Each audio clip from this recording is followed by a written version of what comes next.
अब श्री राम को इस बात का पता चला। आप सोचिए, अगर किसी बेटे से कहा जाए कि तुम्हें अपना राजमहल छोड़कर 14 साल जंगल में रहना होगा तो शायद वह क्रोधित हो जाए, लेकिन श्री राम ने ऐसा कुछ नहीं किया।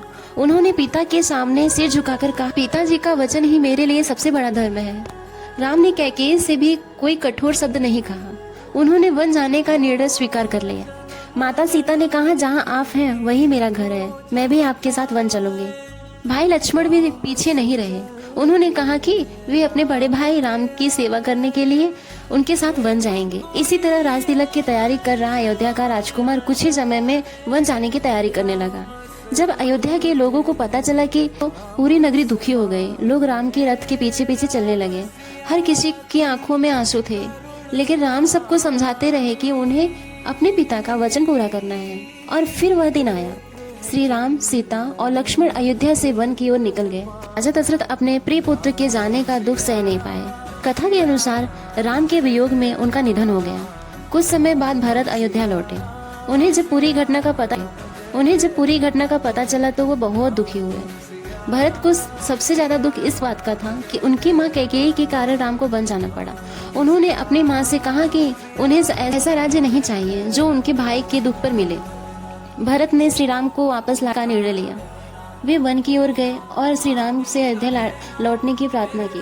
भरत ने कहा, भैया अयोध्या आपके बिना अधूरी है, कृपया वापस चलिए। लेकिन श्री राम ने कहा, भरत, मैं पिता का वचन पूरा किए बिना वापस नहीं आ सकता। दोनों भाइयों के बीच प्रेम देखकर वहां मौजूद सभी लोग भावुक हो गए। भरत ने आखिरकार श्री राम की खड़ाऊ मांगी। उन्होंने कहा, खड़ाऊ को अयोध्या के सिंहासन पर रखा और स्वयं राजा की तरह सुख भोगने के बजाय राम के प्रतिनिधि के रूप में राज्य चलाने का निर्णय लिया। और यही इस कहानी का सबसे बड़ा संदेश है। राम ने राजपद छोड़ दिया, लेकिन अपना धर्म नहीं छोड़ा। भरत को राज्य मिल सकता था, लेकिन उन्होंने अपने भाई के अधिकार को अपना अधिकार नहीं माना। सीता ने महल का सुख छोड़ दिया, लेकिन अपने पति का साथ नहीं छोड़ा। लक्ष्मण ने आराम छोड़ दिया, लेकिन अपने भाई की सेवा नहीं छोड़ी। और कैकेयी, उनका निर्णय चाहे जितना भी कठोर दिखाई दे, लेकिन रामायण इस घटना के आगे चलकर राम के जीवन की महान यात्रा का मार्ग खोल दिया। राम वन गए।